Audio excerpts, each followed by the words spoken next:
Hiya, hiya, hiya, hiya, hiya, hiya, hiya. It's one page story extravaganza. How's everybody doing? Okay. Uh, Housekeeping. Today's page. The page that I posted today is the page that I was painting yesterday during the stream. And this is, let's see. Here's the original art. This is my notes, that I had showed during the stream. And just refined it a little bit. So when I put it in the Photoshop program, I was able to put solid lines down between each of the panels and nice borders around them to sort of give them a nice shape and containment and the text. So it's good fun. Hi, Linda, welcome aboard. So this was a fun one to do, and I wonder if it turns out in any way to how I described it for people. I'd be interested to hear your response to that. Been outside, and it is a nice day today, so I am too hot for my sweater now. Sip of coffee. That's it for the coffee. Okay, so so anyways, that's today's page. It was a lot of fun to do. The structure of it follows through really the dragon in the bottom part of the page.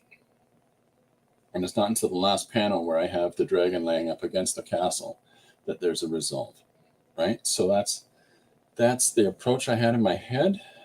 So I hope it came together in the way that people thought it might. Linda says, it looks great. Thanks, Linda. It's very nice of you. Okay, excuse me. I had a nice hangout time with my 25-year-old son today. Super cool guy. I like him a lot. We were chatting.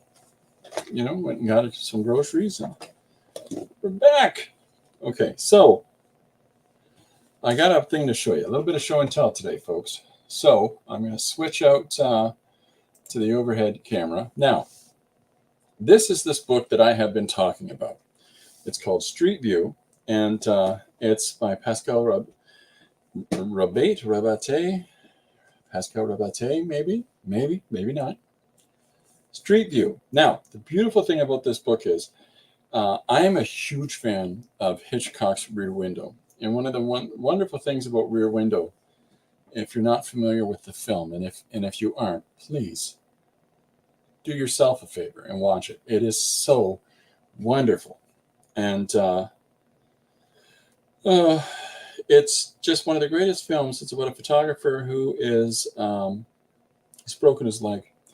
And so he's laid up at home in his apartment. And so he's got somebody who comes in and checks on him on a regular. And then he's got his girlfriend who's a high society gal that he's met. And she has such love and admiration and feelings for him. And he has the same for her. And, she's ready to settle him down. But the problem is, he's one of those, I got to be out in the field taking pictures with my camera. Anyways, so it's a really interesting film because you get to see a courtyard from his view, his whole world view, because he's laid up with a leg. And you get to see what's happening in each of these apartments in the environment that his apartment looks onto and the backdrop of all these buildings. And it's so good because it's really this wonderful character studies of all these different people engaging in practices, living lives. And so then there's a deeper situation mystery going on in the story, but I don't want to spoil it. So this reminds me of that. Now there's another film that I would refer people to called Noises Off. It's Michael Caine, John Ritter, Carol Burnett, Christopher Reeves before his accident, Mary Lou Henner, Nicolette Sheridan, Dermot, I want to say Mulrooney, but I don't think that's right. Such an incredible cast, and it's about these people practicing for a play before the play is going to go on. Oh, and Glenn Headley plays Poppy, this other character. Hi, Mariah. Welcome aboard. It's all about the practices on the stage before the stage happens. That's the first act of the film. It's also they practice the first act of the play. and get through the run through. And then the next part we see it is while the play is being performed live, but the second act of that film is from behind the stage. So the backdrop of what's going on.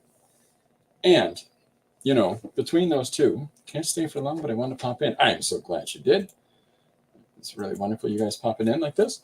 So anyways, this book, Street View, is the same bent as Rear Window and Noises Off, in that we get to see behind the curtain. So the cover of it is all the characters and the backstage workers of this ongoing play. Now the book opens two ways, this way or that way, and it fans out like so. And I can't show you how long it is without, you know, having a camera set up a 12-foot view, but it's all of these recurring scenes of the same space, the same living space, and this street view. And it's incredible, but what's even more incredible is that the other side of it has the daytime. Same thing. And so this takes place over the course of a few weeks, and it's a murder mystery book, but it's so wonderfully done. Here's the guys ready to put up the scaffolding. There's the scaffolding, but it's so wonderfully done that in my mindset, they even do a courtesy in here, and that one of the characters resembles Alfred Hitchcock. So I think I'm kind of dialed into the right perspective on this. But the ISBN number for this is 978-1-56163-908-3. I don't know where you find this or how much it will cost, but this is, in all honesty, one of the coolest books that we have in our house. And I had a hard time finding it because we had it upstairs. We have a little basket in our television room that Lori and I sit and watch TV together. There's a little basket there. It's just interesting books in case you want something to open your mind up. And this was in there. I was looking through all of my library. I looked through Lori's bookshelves. We had it there. So yeah, it just goes to show, hubbies, ask your wives where things are, because I searched for 2 weeks and then Lori said, it's in the basket in the living room. Okay, so here we go. We're ready for today's page. Yesterday's page is the painted one. I fixed the colors for the page before, and I fixed a typo that I had in there. So this is the finished PNM page, which in my mind really is the first page of that could be the first page of a larger story, because I want to see where they go when they go through this magic door that the yellow light spills out of at the end. They talk about it. One wants to see Rothko, one wants to see Paul Klee. So, there's so many different things that we could have done with that. And so there's yesterday's page cleaned up and all the colors emboldened. I just had to fix the contrast and it completely escaped me yesterday. And then here's today's page, which is pretty much ready to rock with the intensity of the colors on it. So there we go. Let's see. Can I see Long pop in? Mariah, hello, Linda. That's awesome. Oh, thank you. That's very nice, Linda. So there's those pages. Now I put up at the top of the page, it's Tuesday, and what that means right now is it's Pick a Medium Day. Now, Mariah had mentioned that she really liked when I worked white on black, because the high contrast lets her see things. Arguably, if I just worked in ink on white, it should be the same thing. But I'm letting anybody that wants to in the comments right now pick. What are we working on today? Are we working on white or are we working on black? I'm good for either one. If you want color, I got some Arteza markers this week at the store where everything costs dollars. And look at this great palette that I got. I don't know if you can see this. Look at that great earth tone palette. Hello. I could draw lots of dirt. Mariah has a tech question. Dun, dun, dun, dun, dun, dun. What's your tech question? Why is everything washed out and you don't know how to do your lighting? Because I am not good at things. Do you have your Longitude software on for your top view? Longitude. Is that Logitech? I do, but it doesn't. This camera is lousy. So what I actually have, what I'm actually filming with, isn't Logitech, because Logitech will not have any clarity at all. So I mean, this is why I switched to this other camera. Yes, but that is the software. I have the software, and even when I zoom in, it doesn't. I can't get it to focus correctly. It's the cheapest Logitech camera you've ever seen, which is why I got this camera now, which is much clearer. So this is why I have this as my zoom in camera, if that makes any sense. This is, but definitely if anyone's interested and wants to have just a StreamYard chat and say, Chris, let's fix your cameras, I will send you a free drawing. A couple people have tried to help, but the other camera is an ONN, which is a Walmart brand, which does not have zoom. So it's, see, this is, I just held it in front of the Logitech and it didn't appear. So that's because it's my, yeah. And Mariah says, yes, I will help with that. Oh, excellent. I'd love it. Yeah, we'll have to, let me know, send me a time that works for you and we'll work around that. Okay, so white or black, folks, and what medium do you want me to use? I've got, you name it, to choose from. I've got pencil, well, we just did pencil crayon, but I've got colored pens, colored markers, black ink, all kinds of black mark making tools, watercolor, ink, charcoals and Contes. Or did I do one of those recently? Everything. Mariah says pen or marker.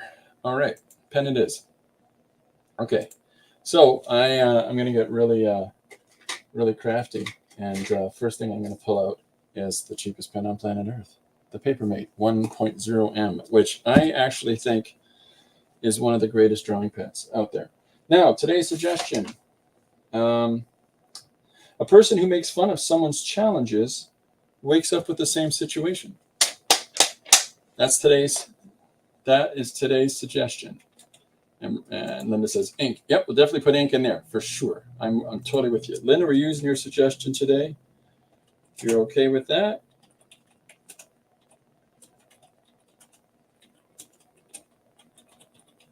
Of others' challenges, should it be an apostrophe there? Wakes up with the same. No punctuation at all today. Terrible.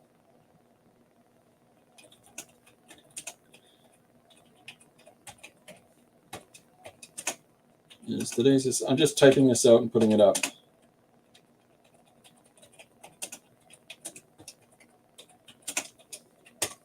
Thank you, Linda, for the suggestion. It's a good one. Put it up on the screen. And I didn't even fix the punctuation. Come on, Christopher. Okay, so we got ballpoint. We got different markers and pens galore. And I've got, I just bought this crazy kid right here that we're going to use for filling in some blacks. Absolutely lovely brush pen. It does all the good choppy things that we look for in this kind of pen. Brush, I'm sorry. And the fact that it's got ink built into it. Yum, then some. So, what was I looking for? Okay, so let's start by drawing somebody making fun of somebody else. Yeah? Yeah, Chris, that sounds great. Okay, that's what we'll do. All right, so yeah, I'm down. All right. Today's music is the B-52s. Album is called Time Capsule. Time Capsule.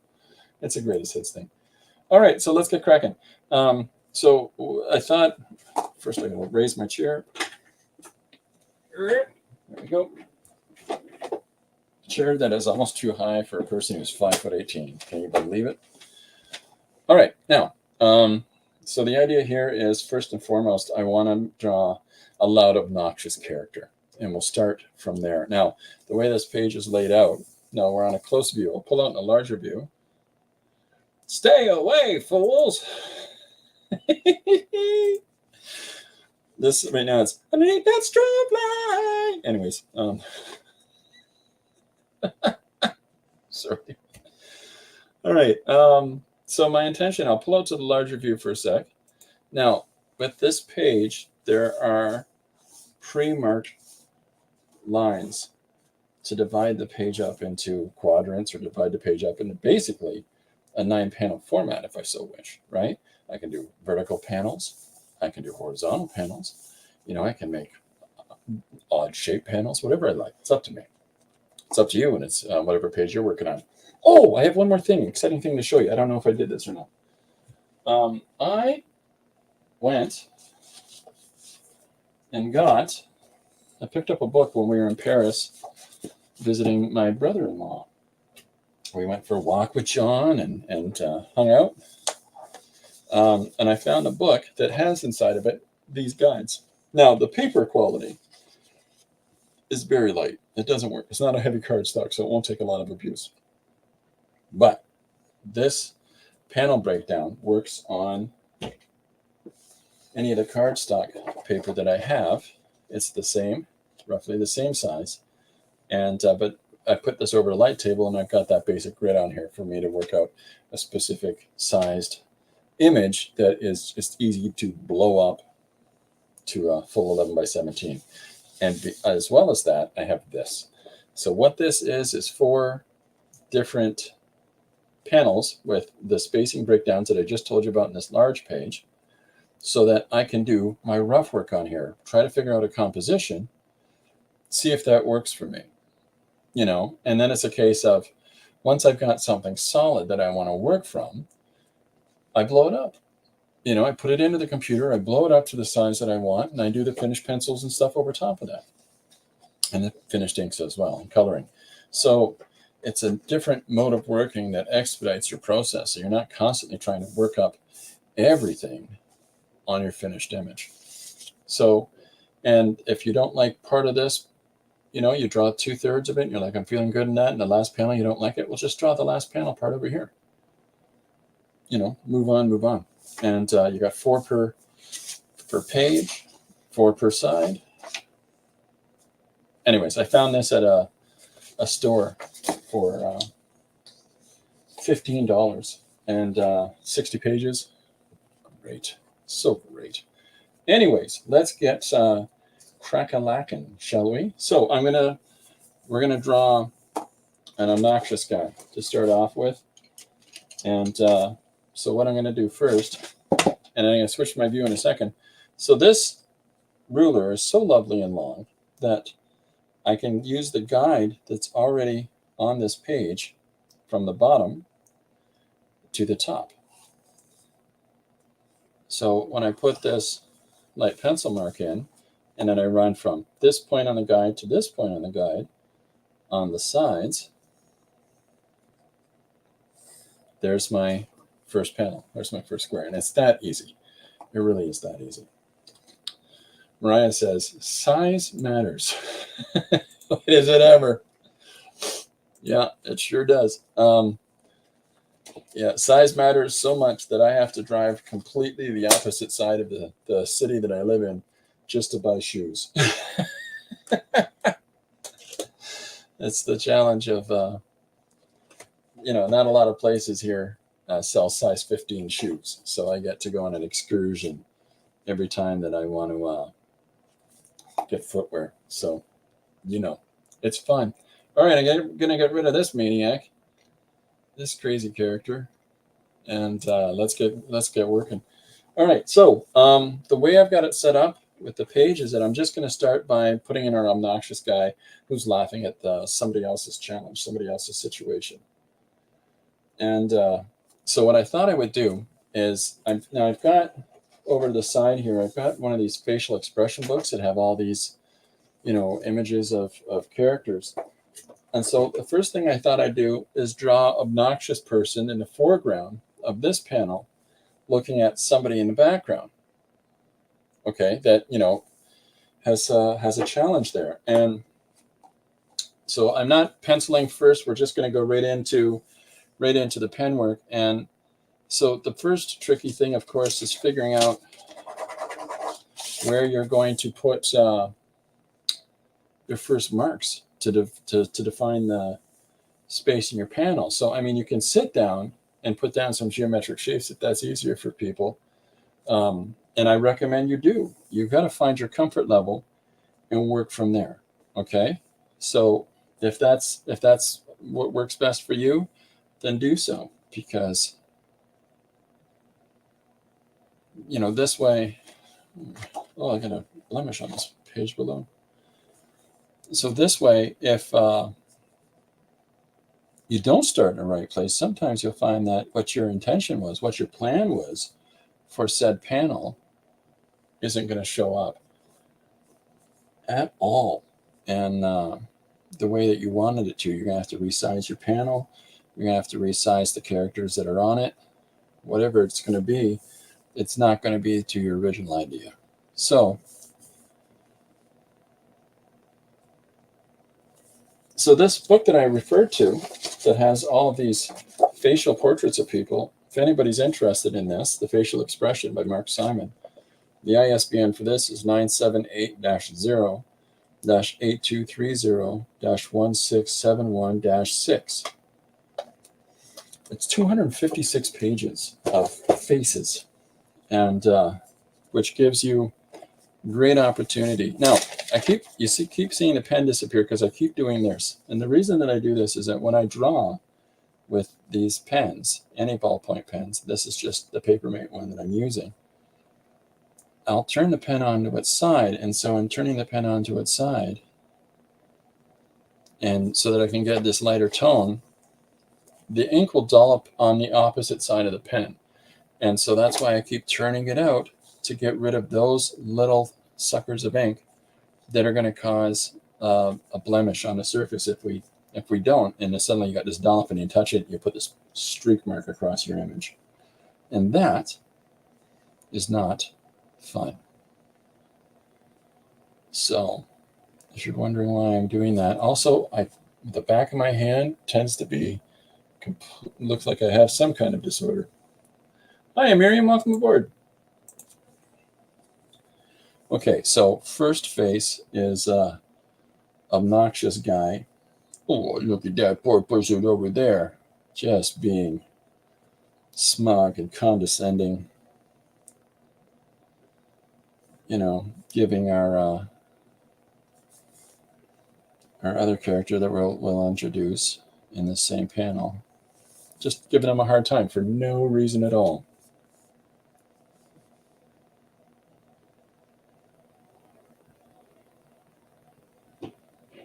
So I'm just playing with a lot of the gray values and using the ballpoint pen as we're putting in our guy's face with his stupid look. I have contempt for bullies. There's few things worse in this world than someone that picks on somebody else, because they're in a better position to do so.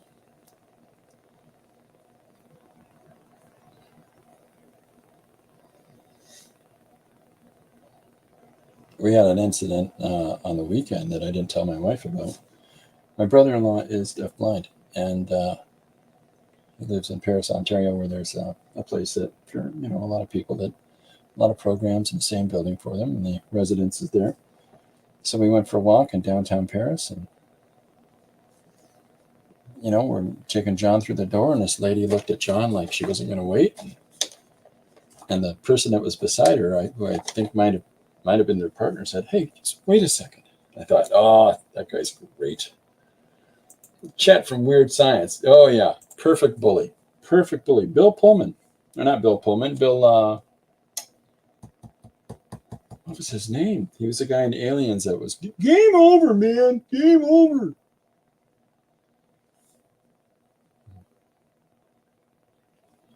Yeah, he got his just desserts, that guy. Chet. Yeah, Chet. Terrible. Everybody knows a bully.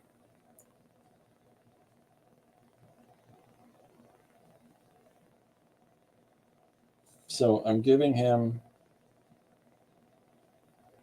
this pushed up lip as he's making this condescending, oh, poor you face. Now, Linda exampled a situation where somebody was a jerk in her world, and I stand with her on that because one of my sons is in the same boat, and people can stink. People can be mean and judgmental.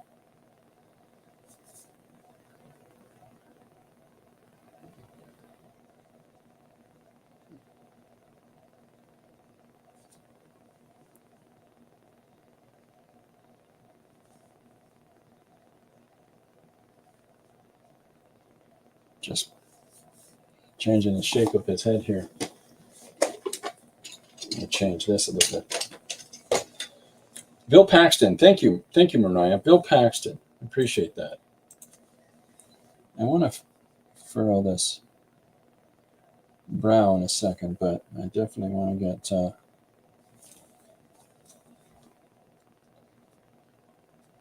slightly different direction to his eye. Thank you, White Pen. You're welcome, Chris. Sometimes my pens make voices. It's not me.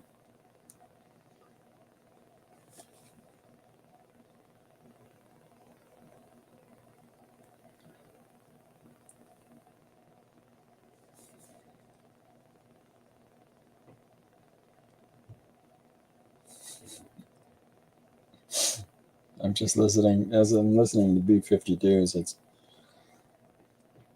It's amazing to me, Kate and Cindy, the two lady singers. I mean, the whole band's fantastic, but it's just the way that those two ladies harmonized in that band, just really so interesting. And the fact that they exchanged lines back and forth, brilliant.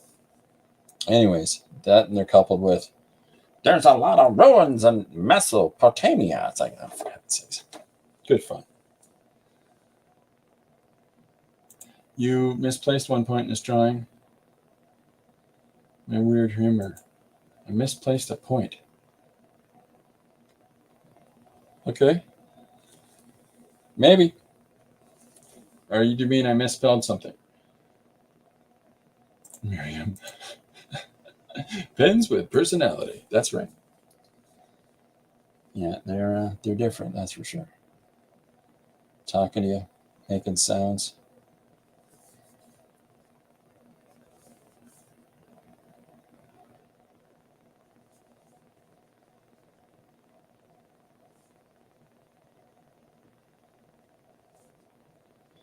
It's fun hanging out with my son today. Well, one of my sons. They grow up, and even if they live nearby, I still don't get to see them all the time. They say that once kids turn 18, you'll see them for a total of 1 year for the rest of their lives. And it's like, I don't know who came up with that stat, but that's a terrible stat.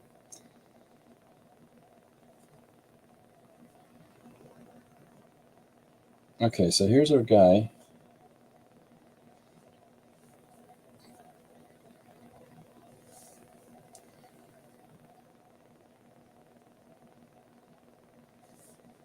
Get his hair in here.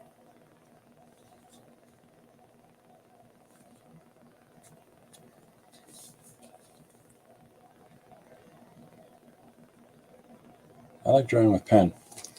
I draw with pen a lot. The page I did the other day of, see if I can find it.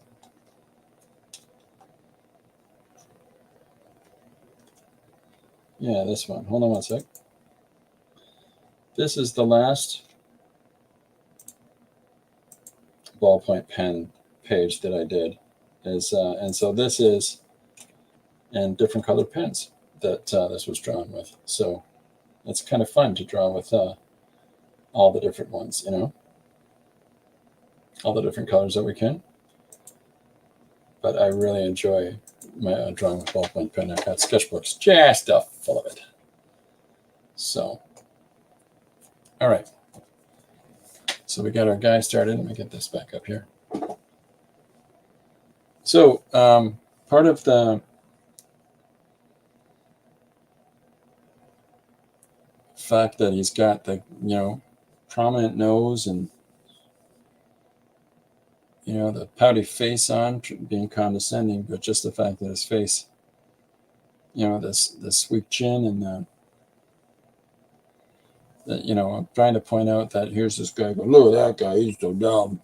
And meanwhile, this guy's got his own differences in his features. He doesn't look like Bradley Pitt. The only way to call Brad Pitt, by the way. Very bad one, the guy. Yeah, he's a jerky guy.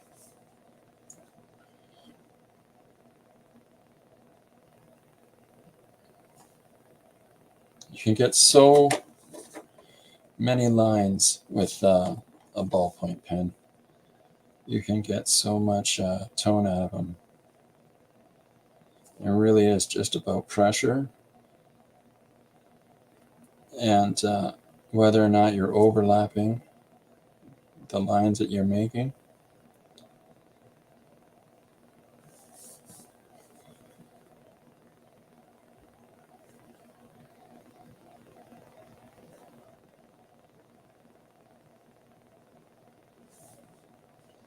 But it takes patience, it takes the same as anything else. It takes patience and taking your time to figure out how to use the tool in the way that you want it to serve what it is that you're working on.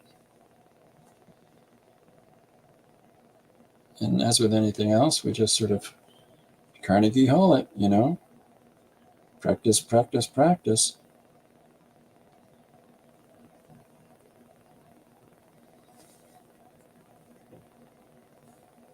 So I've got this existing border over here for the edge of the panel already. So the reason that I've placed him where I've placed him is so that we can put somebody over here that he's looking at and making fun of in this shape of this panel that goes as far as this. So we've left this volume of space here. And it also gives us a little bit of depth in our image because we've got the foreground, the midground, and whatever it is that we draw behind them.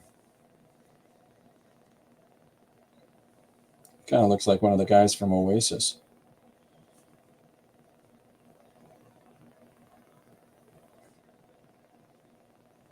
So we're going to give him some of that, a little more furrowing to his brow.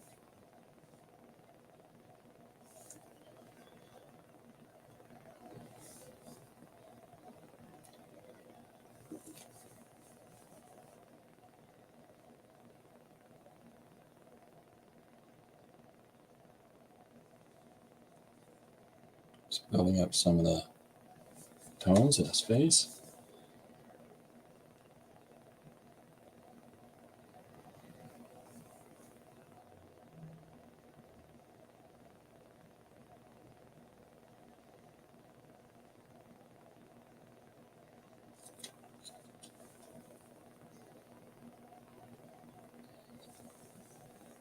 Bringing his hairline to its highest point before it glares out.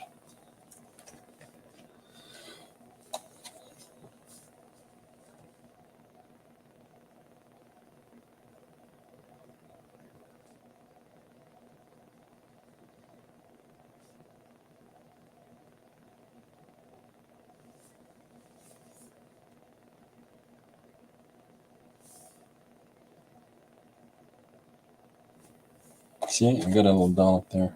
That makes me mad.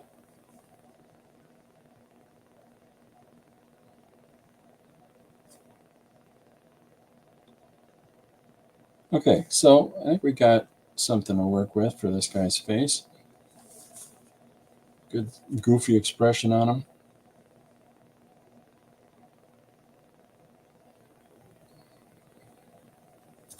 Looks like the kind of guy that won't share an umbrella.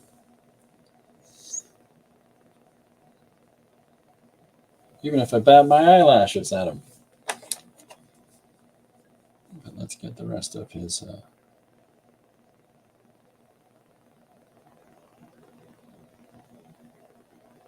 So when I'm working in ballpoint, I'll work from a source and move across because I don't want to go over top and make a mess of it.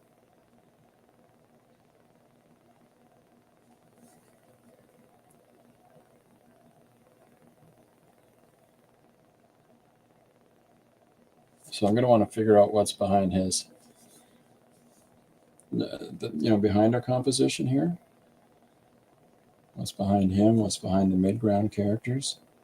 So I want to start putting that in here. Now, bearing in mind, and I say this on a regular basis, and I'm going to continue saying it until my lips fall right off, which is an inconvenience at times.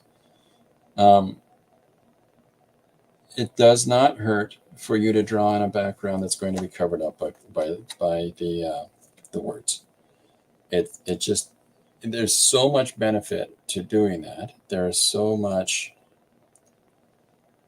versatility that affords you, because you can now you know that this is an optimal place for putting in text. But by putting in the background, even if it's reduced and very basic and simplified shapes, not necessarily all that representative, it affords you a placement of the text that you might not have been, might not have had if you didn't do that. So, something to consider. All right? Okay.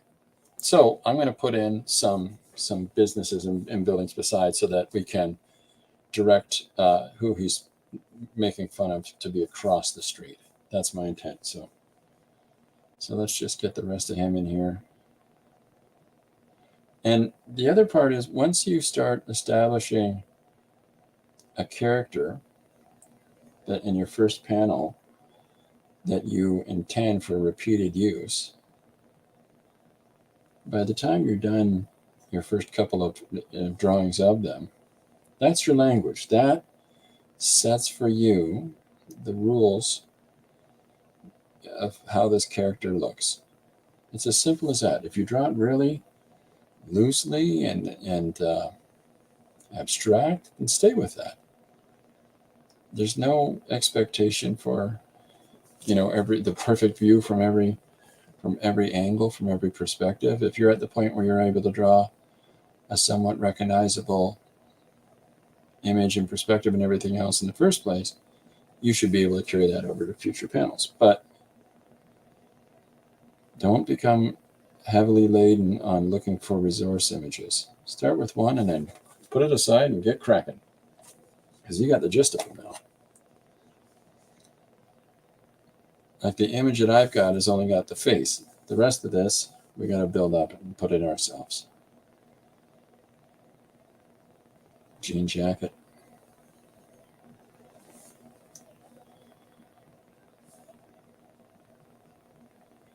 Study how things drape, how clothing works,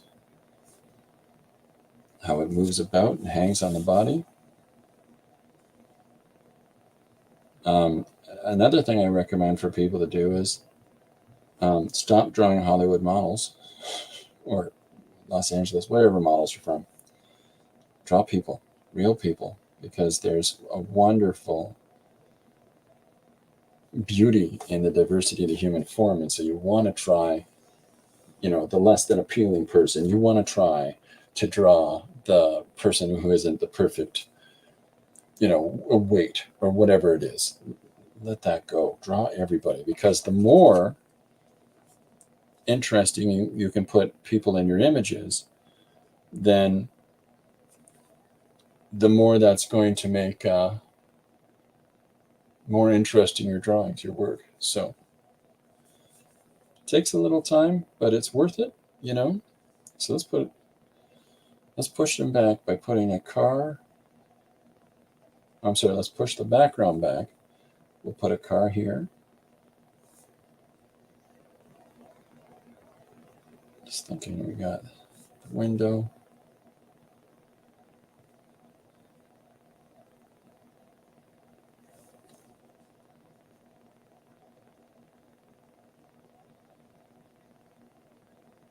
Boom, boom, boom, boom, boom, boom, boom.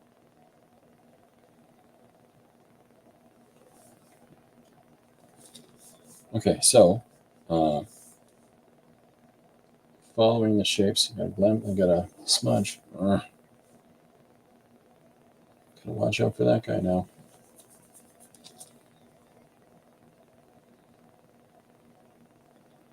Gotta put my umbrella.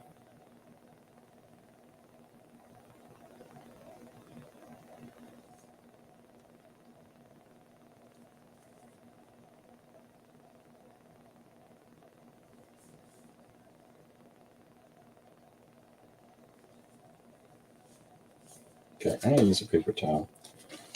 I don't think this paper's taken up enough of the dollops off the pen.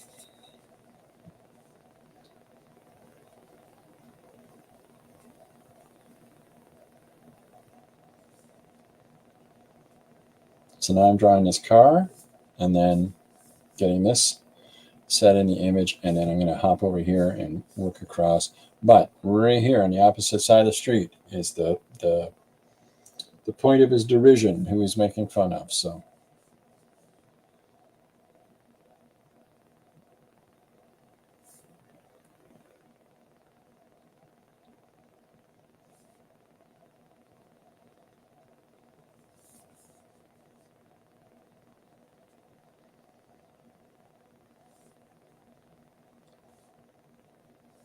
get some, pardon me, some reflection from around the street and the fancy shiny car.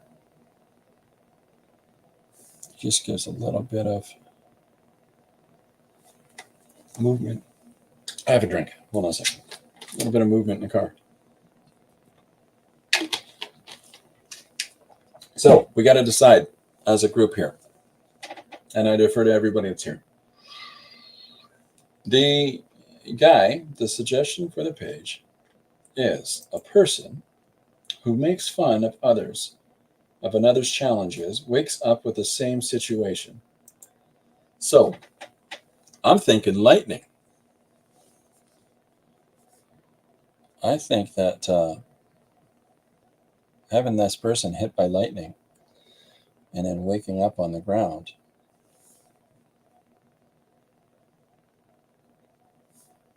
might be the way to go. Thoughts, anybody? If it was winter, we could have him getting hit in the face with a snowball. Part of the joy of writing and illustrating books is coming up with ways to punish the people in your stories.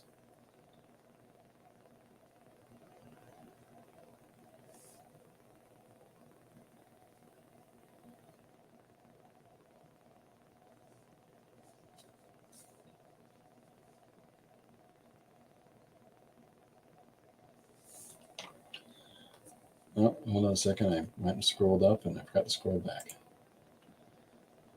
Lightning would work, Linda says. Okay, lightning it is. Now, the fun thing about lightning is utilizing that as the instigator of it is that lightning means it becomes a case of making really judicial decisions of what few marks we put into a panel in order to denote the bright flare of the lightning. So it becomes a case of pulling back a little bit and not having to draw everything, because you don't want to do that, because the lightning, a flash of lightning, will wash out everything. And if we want to have it at that point of him getting hit by said lightning, then we're going to want to flash it out, right?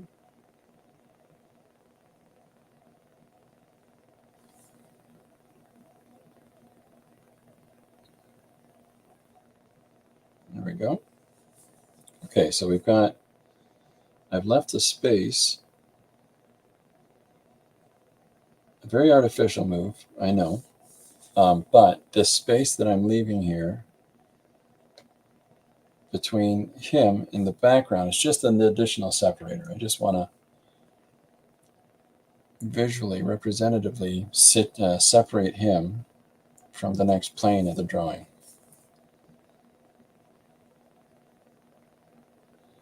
Sometimes drawing is about leaving out lines as much as it is putting some down.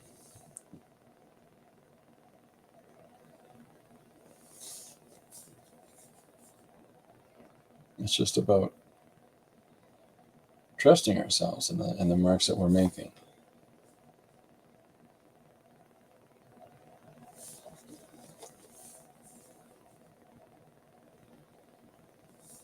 I also don't want tangents. And what tangents in drawing are is if this line just connects to his chin, it does a disservice in the drawing, because if this line connects the car, connects his chin, then it puts everything as though it's running into each other. And that does us no good. The reason it does us no good is that we now take his face and just walk right through it into the car, which makes it more difficult for our brain to process that he's in front of the car and not a part of said car. So that's one of the reasons why I like to do little space between the planes. It's just, everybody's got a thing, you know? This is one of mine. So just get the inside of that tire. Well, if you need to use protractors and stuff, you should be using a protractor, Chris. If you need to use protractors, do so. There's always that thing that happens with people when they're drawing. Is that, well, so-and-so does it, I want to be like them. It's a lot of time goes by, a lot of drawing goes by before you stop using tools that assist you in your mark making, like a protractor or a compass, whatever. And also, there are some people that just have a greater ability at drawing shapes to scale, shapes to perspective. It's a cross between the two.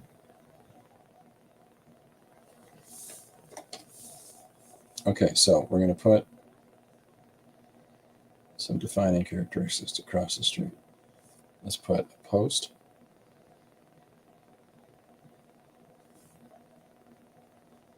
Use a ruler if you want. You use a ruler, Chris. Stop yelling at me.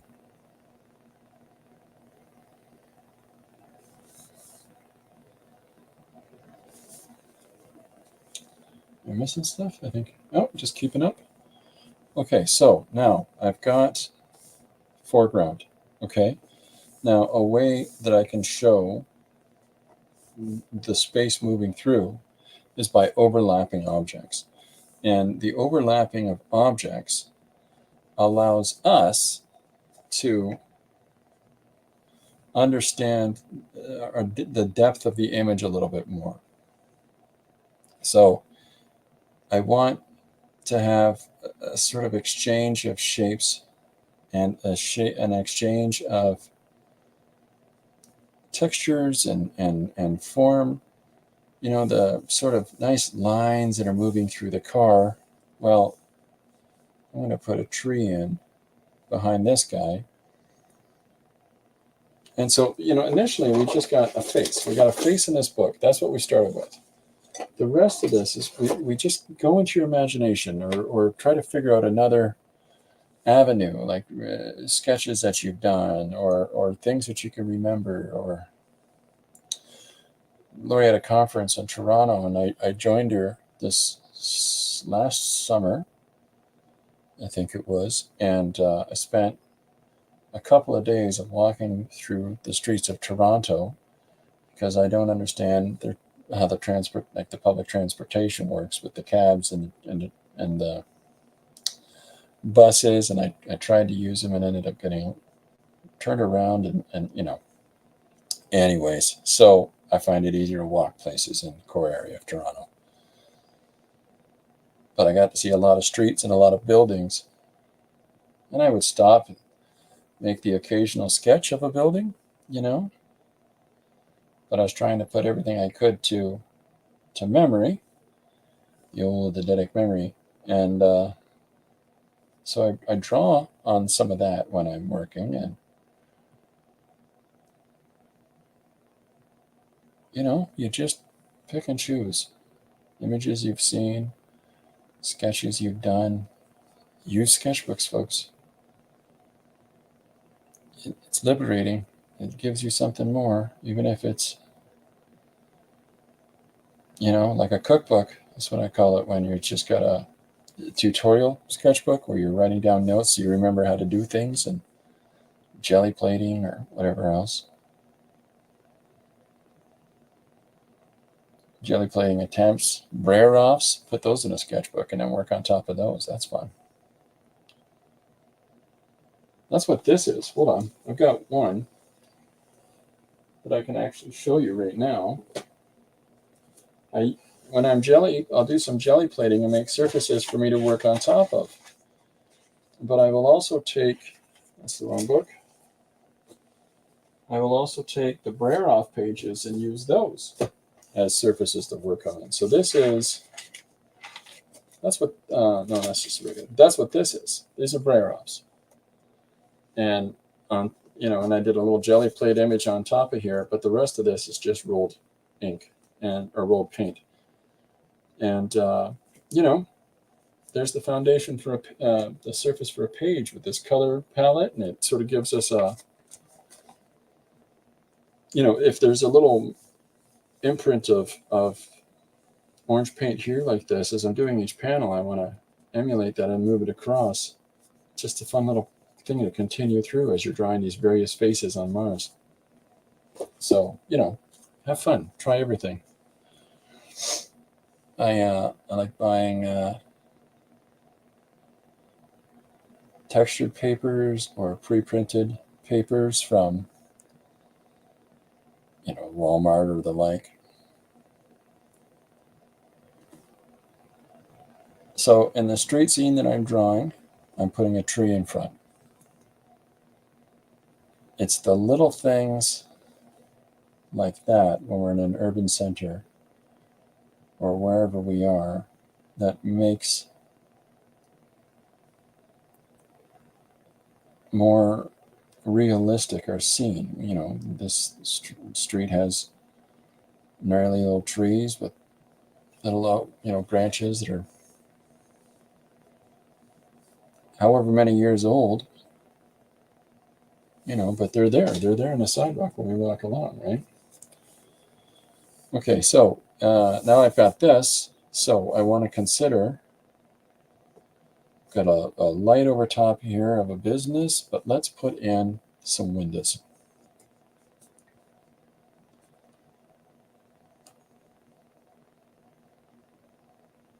Put some rails on them.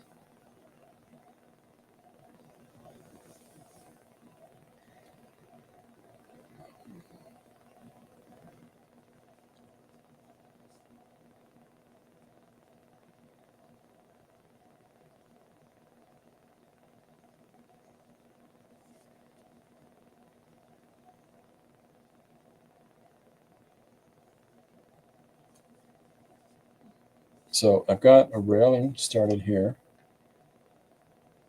that I can carry on.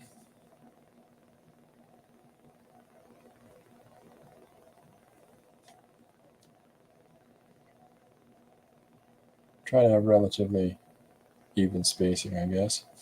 Use a ruler. Hi there, folks. Hi, Cheryl. Cheryl, did I get it right?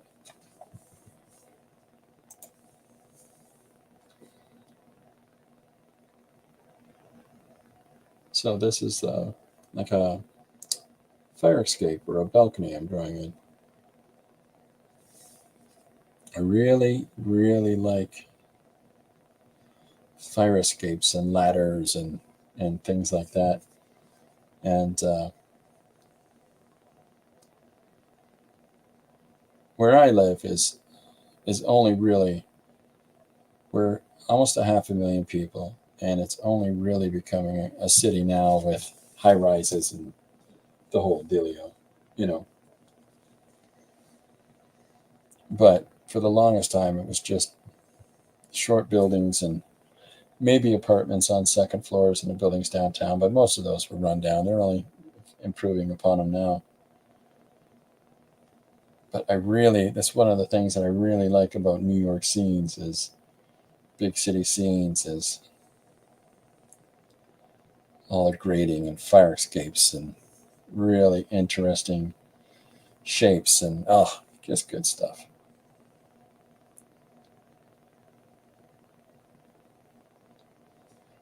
You start learning about architecture, whether you like it or not, when you're drawing things. It just strengthens your game. And we put our grate right over top of that, tie it together.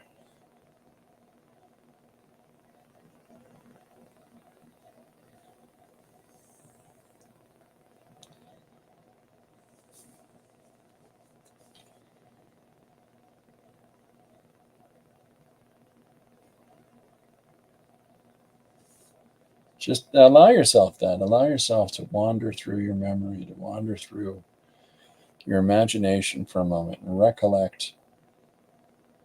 Study things, look at things when you're out and about in the world. Pay attention to the ornate shapes and language of buildings when you're in different places. Because they tell us so much. You know, they tell us an awful lot about putting a few random, they look like letters,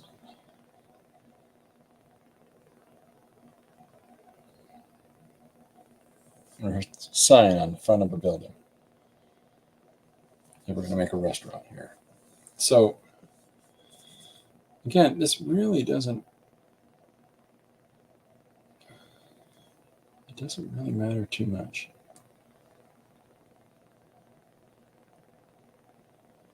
How complex, and how perfect this is, because this is just the backdrop. We know we're going to put text throughout this panel, but this gives us our options of where we're going to do it.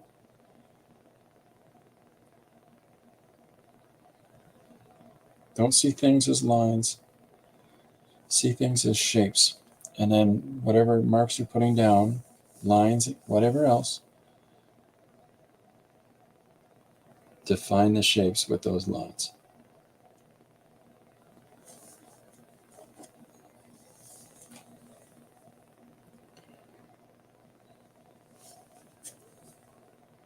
So I'm going to put in a second set of windows up here, using this lower window as my guide, just to make it feel a little more populated. Right? And then you define the rest of this. Okay, you just define it a little bit further with color.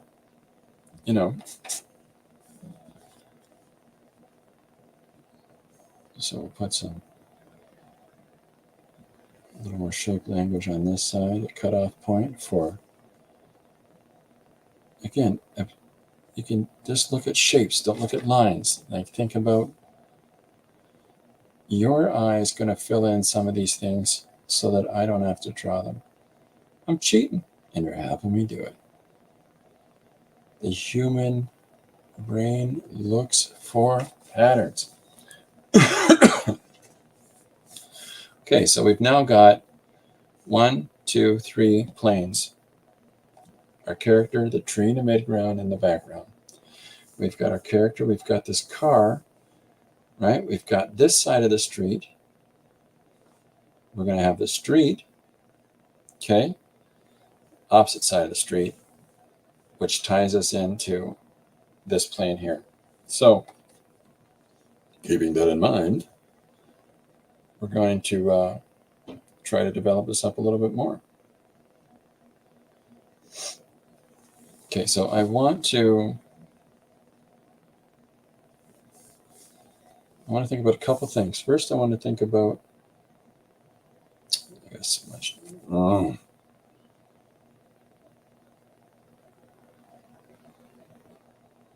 Use rulers.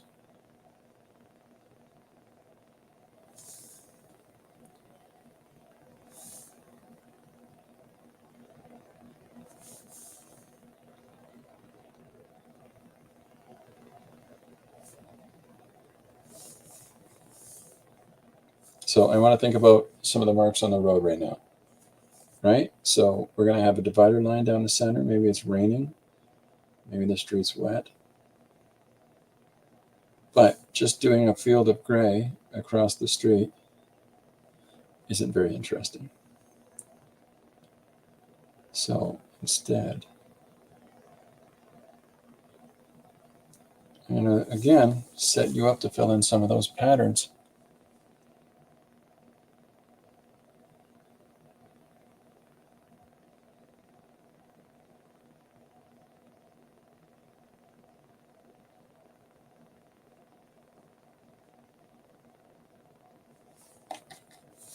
And we're going to put some more fun shapes in the reflections in the window of this car.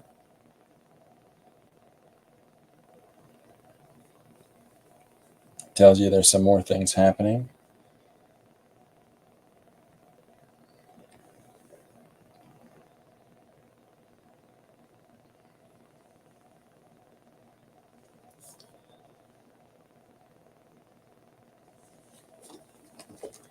Trick I find of drawing windows is drawing through the windows. There's drawing the window as a pane. There it is, flat color. And then there's drawing the window, trying to figure out how to draw the things that are reflecting through it. But then there's drawing a window as though we're looking at what's on the opposite side of it.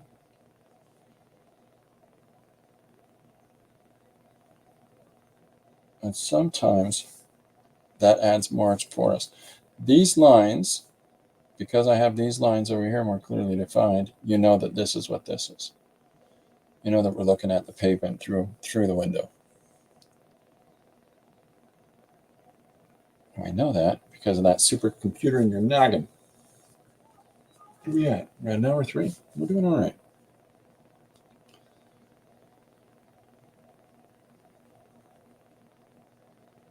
So, question is now, what are we going to have affecting our person across the street?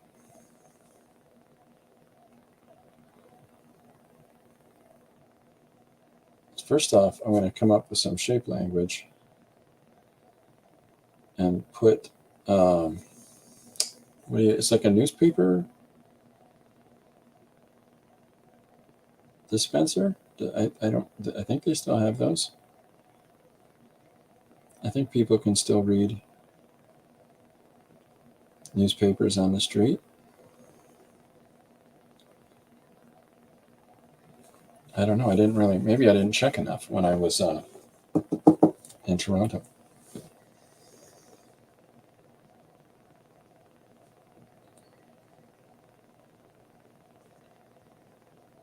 I'll make one more, a little bit larger.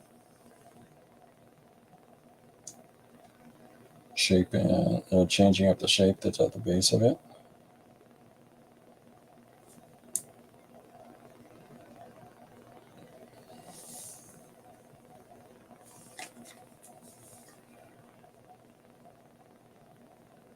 So I'm starting a line here that's going to move through for our sidewalk.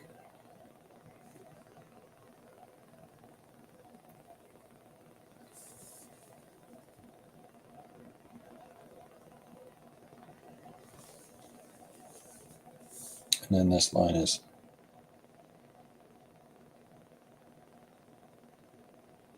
sticker. And then we're going to put some space here, like it's a yellow line at the side of the road.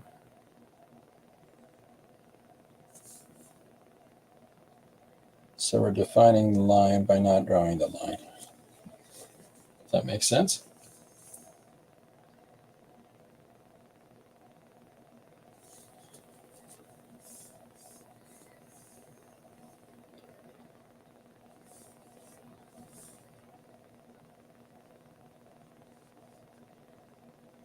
I started drawing in this sign.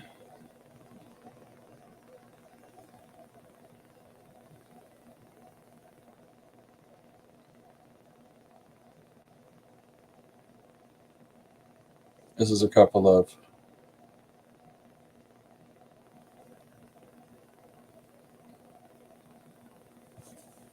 you know what I just did? I drew these signs backwards. They're on this side. Why are they facing that way? It's a silly maneuver, Christopher. All right. Okay, so we've got, this is this raised level, and then here's this top of the business, right? Now, we can put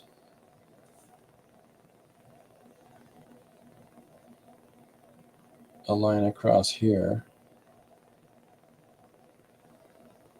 for the top of a business's signage, and we can put, because the buildings, when they're beside each other, all the windows aren't uniform going all the way across. People do floor heights at different heights, or floor, the floors of buildings at different heights. So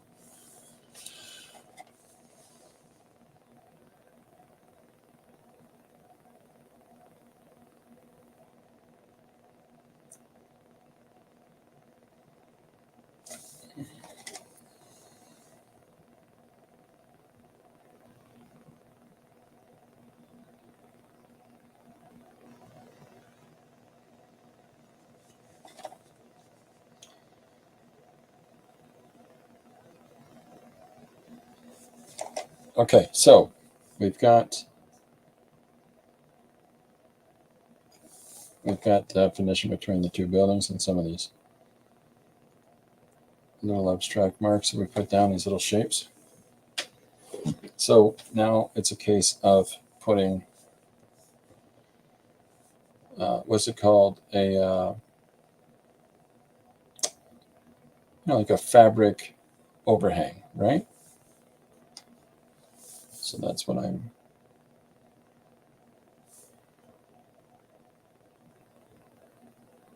drawing in here.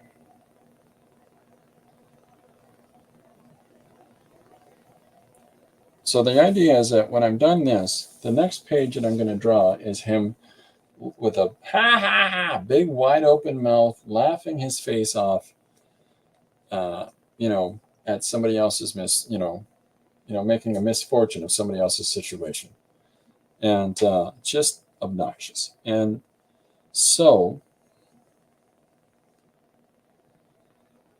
we're going to define immediately this person's character,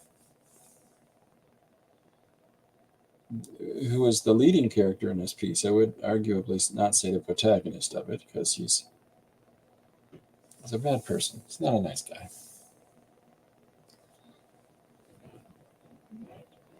Okay, so we got some shapes coming down here. So we've defined, I'll have this building across. We'll put graffiti all over this one. But let's get awning. It's called an awning. I lost that word for a few minutes. Too much pointless information kicking around in this noggin. So this is what this paper towel looks like, by the way, now. If we're constantly turning out the pen to try to keep from big old black smudges on my drawing here,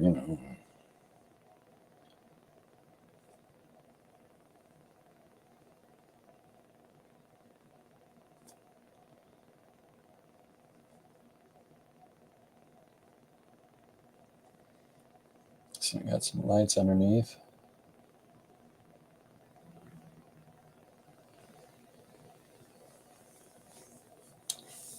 going to put a line across. I want a really thin line. Look at this. It's a ruler.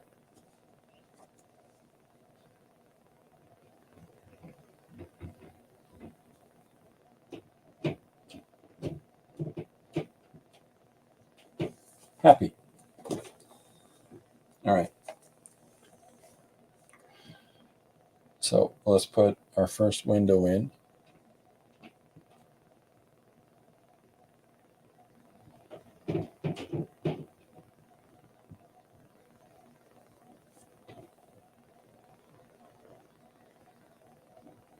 I'll make these taller windows than the others.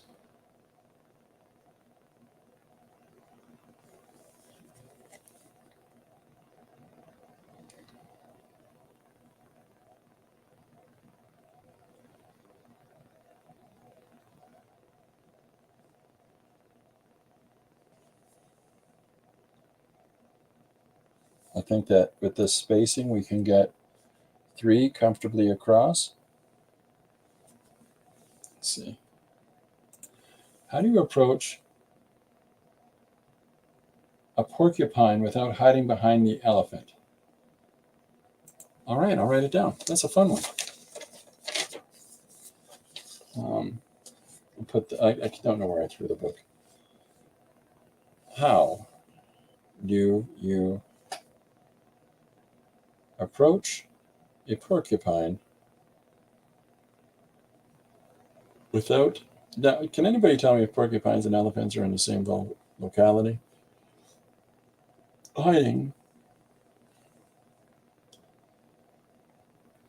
Oh, for heaven's sakes. Come on, pen. Behind an elephant. It's a fun one. Question mark, and that's Miriam. Anybody else has a suggestion or an idea that that's come to mind? Let me know. And we'll put that in the book. Get a crack at that. That in a real rotation.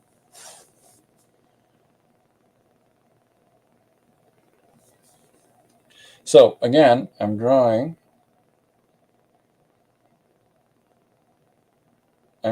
things that may well not appear in the drawing at all.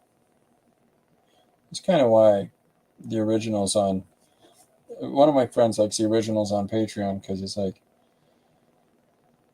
you cover up things that I think are cooler than what you left. I'm like, oh, thanks.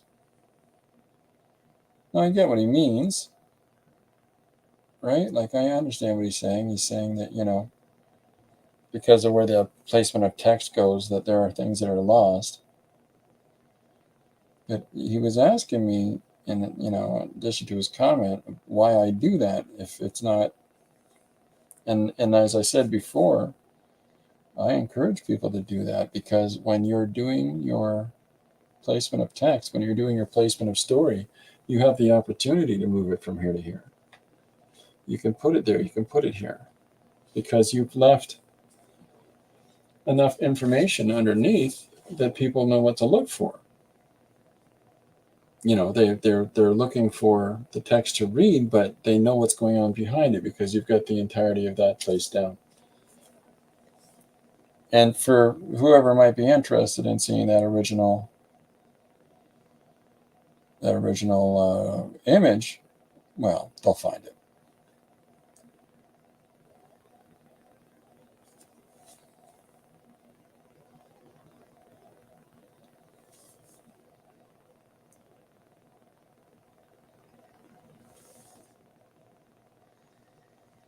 So I've got curtains spaced in different ways in each of those windows, because you're going to find that generally in different rooms and houses, we don't have our curtains the same way. Even if you have all blinds, some people have shears behind those blinds, or some people, have moved a curtain to the side so that they can put a fan in the window, right? And you want to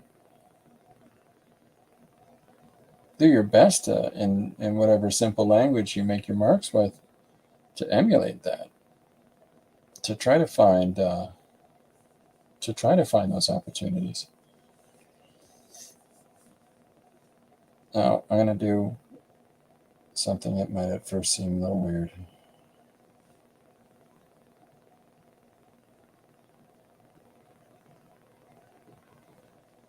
This is I'm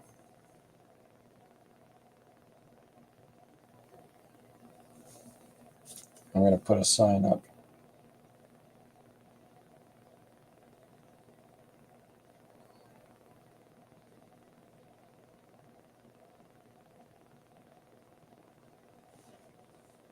Now we know the rest of the signs behind this. Street signs. Because our eye's going to fill that in. Now, second floor, same as the first.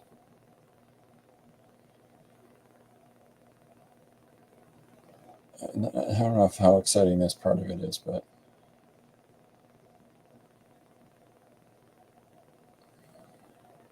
we're going to put some different shapes in here. Maybe this person does own curtains.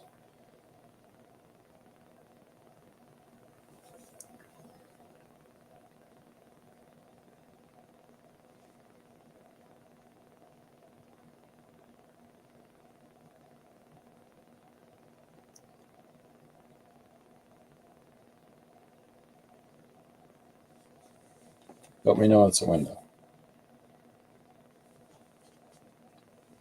I'm in charge of writing a story as a base for all the paintings of this year's exhibition. That's great. That's great. That's fun.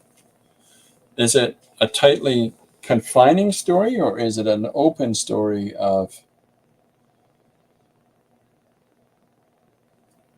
like a sort of general story of the boy, the girl?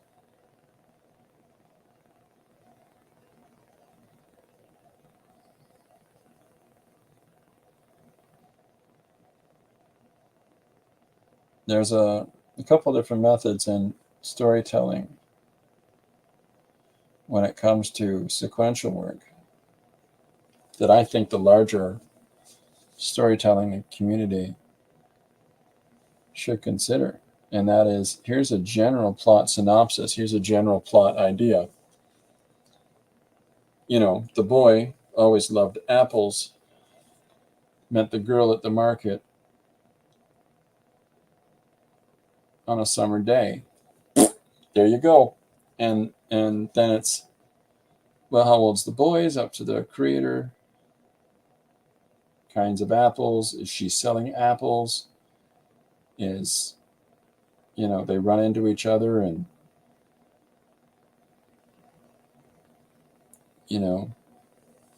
she belches very loudly and he excuses her. Or whatever.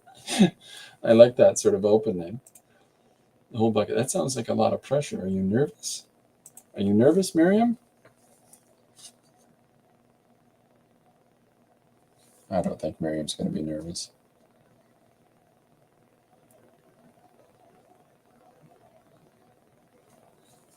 Okay, so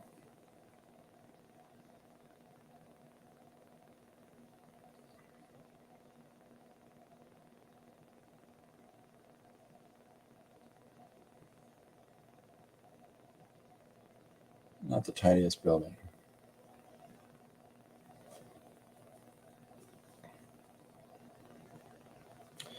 And we'll put some shapes on it, make it a mural.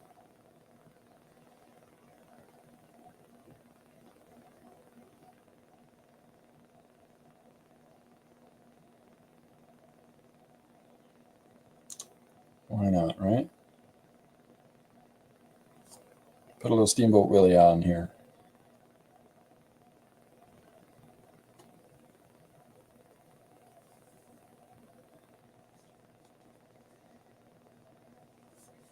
Not that anyone will know that that's what this is. It's just a fun mural on the building. Miriam says, I'm not nervous at all. Oh, the idea is to do, I'll catch up here. I bet not, but I would sure be. Oh, no, you wouldn't. You'd be fine. The idea is to do a specific story and divide it, to have 2 paintings each, and then edit it as a book with the paintings and the story. Oh, well, there you go. Miriam says she's not nervous at all. Hi, Yolanda. I just got back from taking Lucy for a walk. Nice. Yeah, it's We do more to ourselves, talking ourselves out of things or making ourselves worried about things than anyone else ever could. And if there's some availability for a person in their world not to do that to themselves, try to do so. Just go for it. Aim for the fences. You know, try whatever it is you're going to try. So I'm going to put, now here's my idea. Okay. Now he's going, what the heck's going on over there? Hey. So what I'm going to do is I'm going to put a guy here holding another person by the hand. And he's like, look at those two dummies holding hands. That's our objective here. That's what we're starting with. Okay, so we're going to get that put in really simple lines.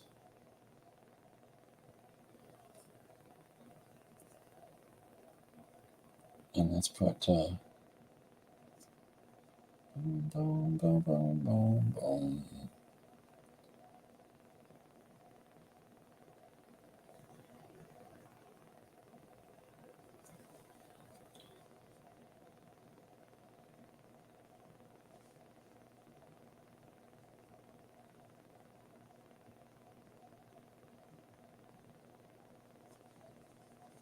Not the easiest pen to draw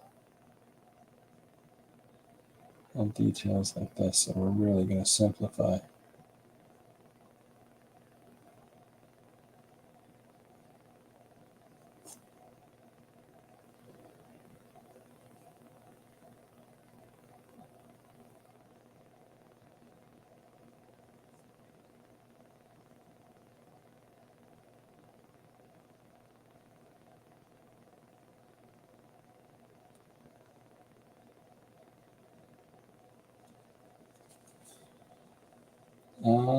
Yolanda says, is this a gray pen?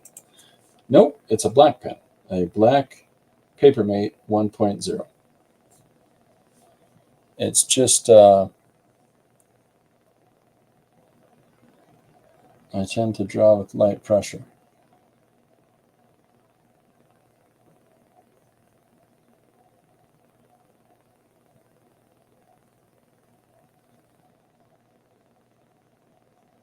Because then when you do put your blacks in, your emphasis points, they should pop. Bang! That's a popping sound.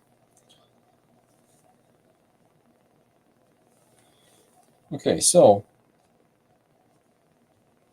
you're able to get a lot of tones with it. Well, with the black pen, let me grab a piece of paper. So with the black pen, I'll set you here.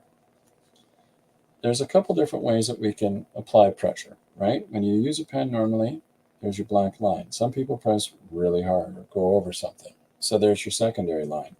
If you put half the pressure as you do for your regular line down, you get a really thin line, really much softer line, which is almost, becomes too difficult to see that. If you turn your pen on an angle, you can really get some light gray tone to fill in a space. You can also get, depending on the pressure, darker tone. And, again, harder pressure again. So by playing with the different marks that you can get from your pen applied to different, applied to the same surface, we should be able to get a whole field. Generally, though, we always think of pens as, hi there, right? And we don't think about, that the pen can have all kinds of availability of different values.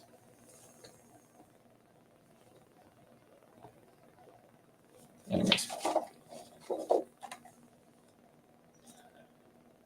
Miriam says, NASA once, they wanted to develop a pen that wrote in space with zero gravity. They came up with a variety of ideas until they accepted one, a pencil. Well, that's true. That's one of my favorite jokes in the movie Saving Private Ryan, which I know isn't necessarily a comedy, but the Upham, the translator, as he's being picked up at the motor pool to come with this platoon, he tries to drag along his typewriter, and he says, "Sir, should I go like this?" And Tom Hanks's character, Captain Willard, simply holds up a pencil. Bring a pencil.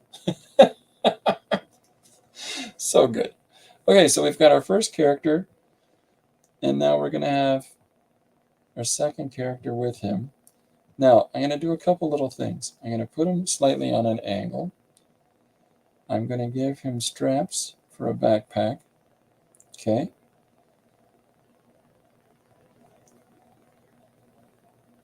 And I'm going to have him standing beside him, linked with his arm. When John and I walk on the street, in order to help guide John, for any obstacles we might have, or curbs or anything like that, John tucks his arm underneath mine, and off we go. Now, John's about 5'4", and I'm 5'18", and so the two of us together, it's a bit of a sight. Some people will go, "Oh, okay, well, look at these two guys." I don't care. I just don't care. John needs a hand. Here I am. But that's what I'm drawing here, is the one brother helping the other brother in this situation.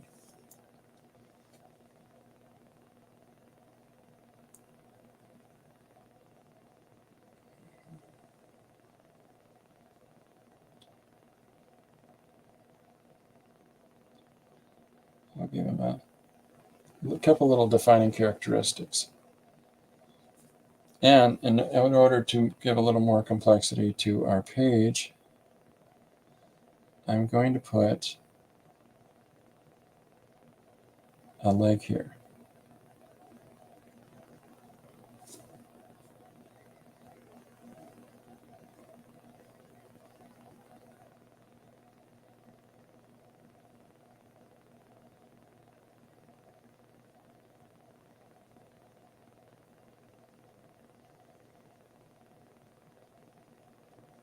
As somebody walks by. And now we'll finish our buildings. We'll continue this big old mural, side of this building. So again, I'm doing this because as I'm using the pen on its side, as I'm doing these lines, the ink gathers up on top of the other side, which is why we get these little, these little black smudges before your line. And then when you go like that, oh, it's the worst thing on planet Earth.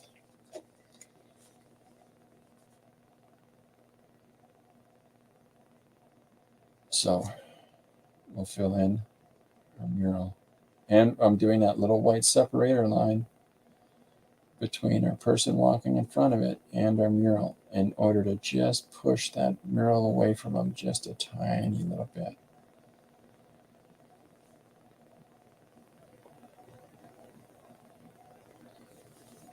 And then what we're going to do to cheat here is I'm going to decide a point, like right there, let's say, okay?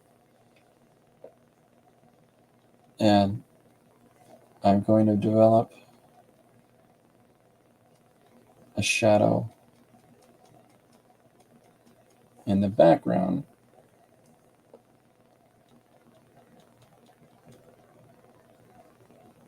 Leaving our little line, remember? So now we can draw in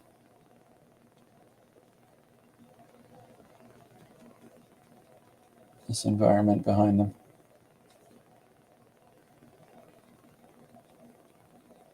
Separating them from what they're in front of.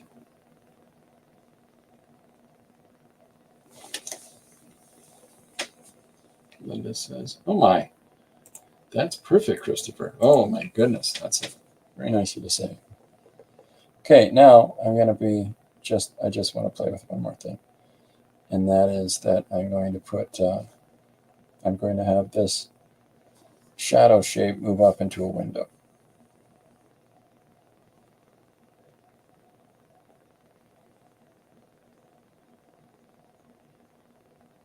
ideally, your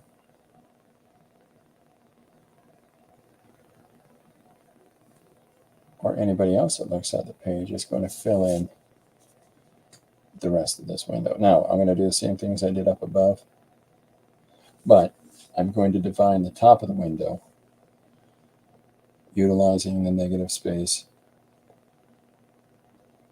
above it. Again, sometimes it's not about what you're drawing, it's about what you're not drawing. So this is underneath our awning.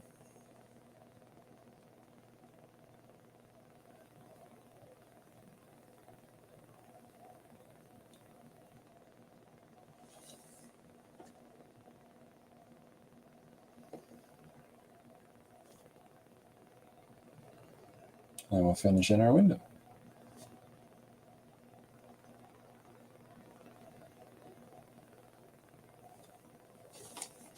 Okay, so there's our first panel.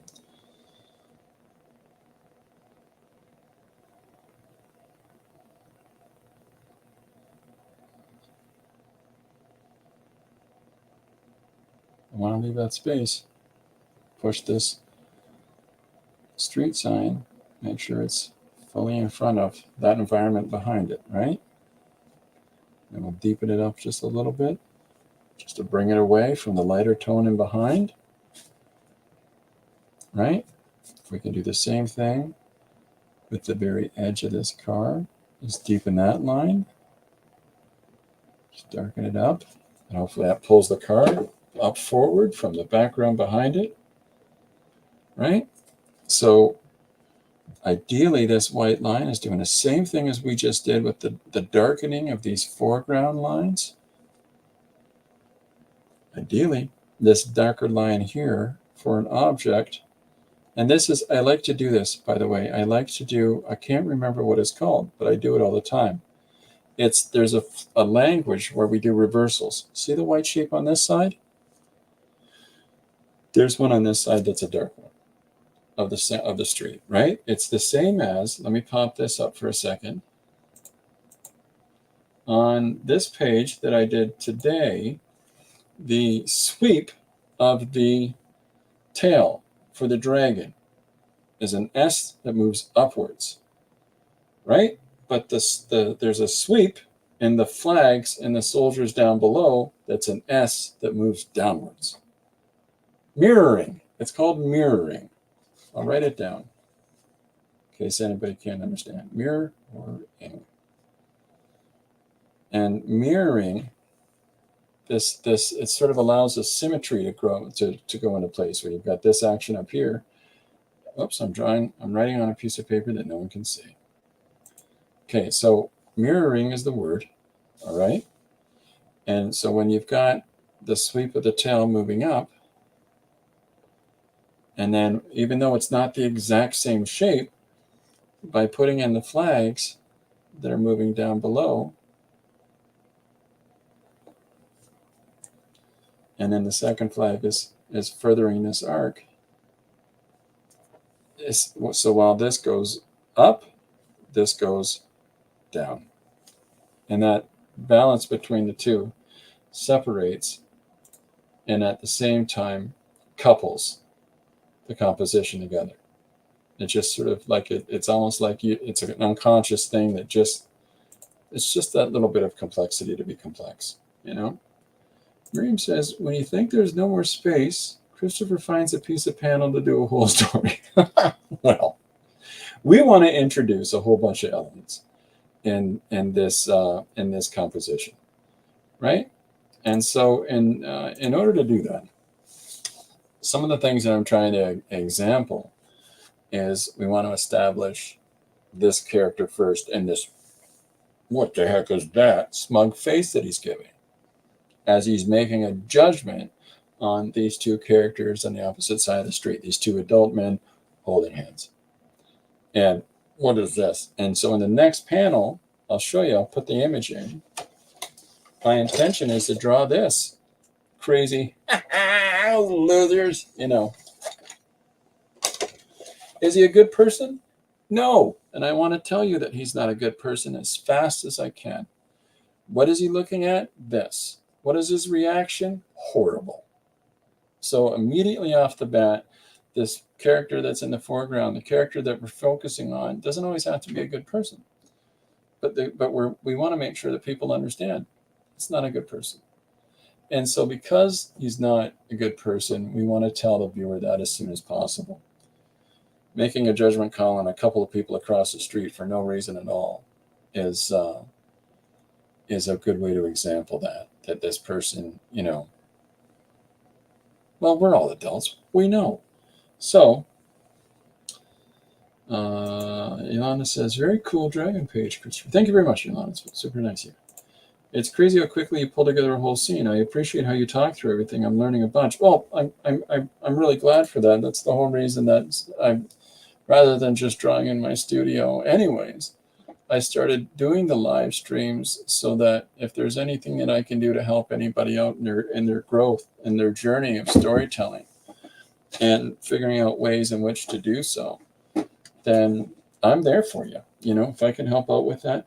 And because over the years I've sort of figured out a number of different mediums and becoming multidisciplinary, I'm going to share all those different ways of drawing a story. Like today is ballpoint pen. Yesterday was paint. The day before that was pencil crayon. It's whatever on any given day. So if that helps people, that's what keeps me out of trouble. So I've established in our first panel the character, the situation. I'll move into the other camera. I'm sorry. We've established the character. We've established the judgment on these characters. The allocation of the eyebrow, the eye into the eyebrow arch to point towards them is purposeful. And I wanted to work my way towards that in the composition by making sure that this was all the things were all tidied up around them so that I can make sure I had the right scale to place them in the right spot. There's a whole bunch of different ways that we can direct the viewer's eye. In a flat environment, in a flat panel, a rectangular shape, more vertical lined up shape, we got all these lines that are moving up and down in it. It's a simple thing to put the darkened eyebrows, which draws your focus in the first place, and the guy with the black shirt on. And just in case you're getting too far off the mark, we got a dark shadow above them to catch your eye, and we got a dark shadow below to send you back up there. It's those little subtle things that we figure out over time that draws our picture together more readily. Frank Frazetta, the pulp novel painter and fine artist, but he did a ton of pulp novel covers. He worked for Playboy, worked for a number of different publishers through the day, where he would draw, the story about the cowboys fighting, and there's the damsel in distress, and he would do the Vikings and the barbarians. But if you get an opportunity, I would recommend you look up Frazetta, right? And his I'm off panel. Frazetta is the name, and his EC comic covers.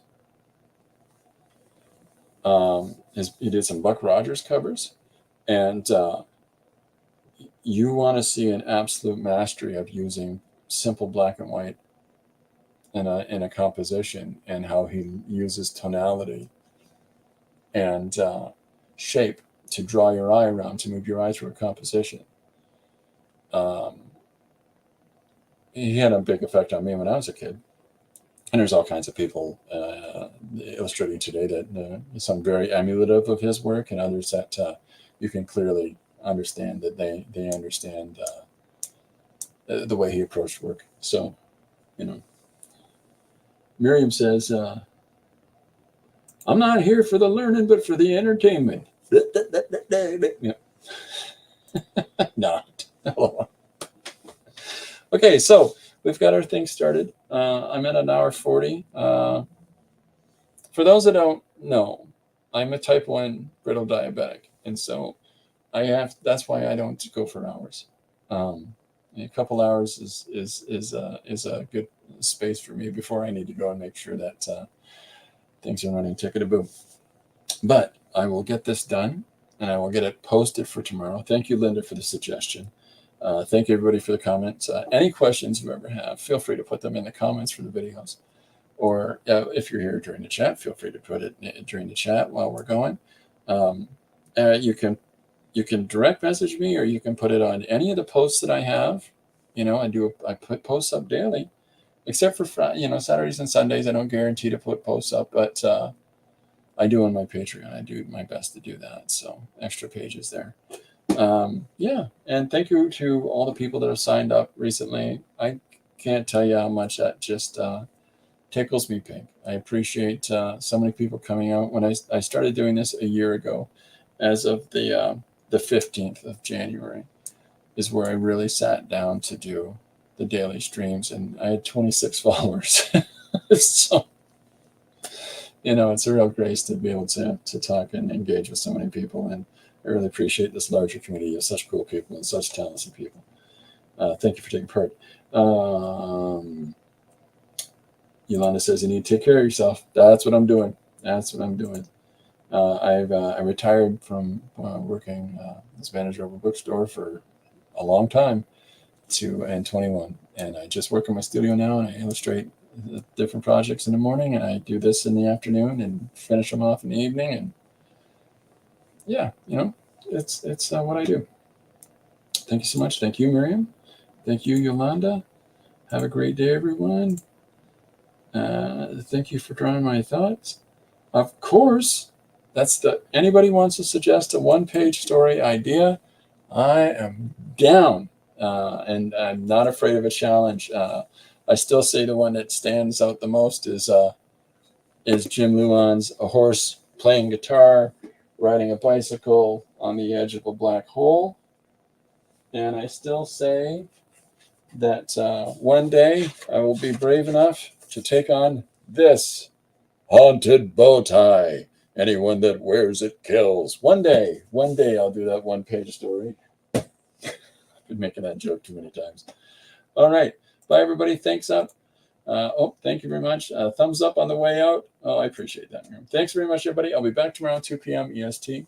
I might have a guest this week for the end of the week. Frank Salazar and I have talked about jumping on each other's streams. Otherwise, if anybody wants to come and hang out and talk about art, I usually try to get somebody to come in each week, and we have just a jar session. And that way it sort of shares and explores creative journey and tips and tricks and thoughts about mark making, and people example what they do. So yeah, I'm always open to that, and I'm always open to coming and chatting with anybody on their stuff. So by all means, thanks very much. 2 p.m. EST tomorrow. Bye for now.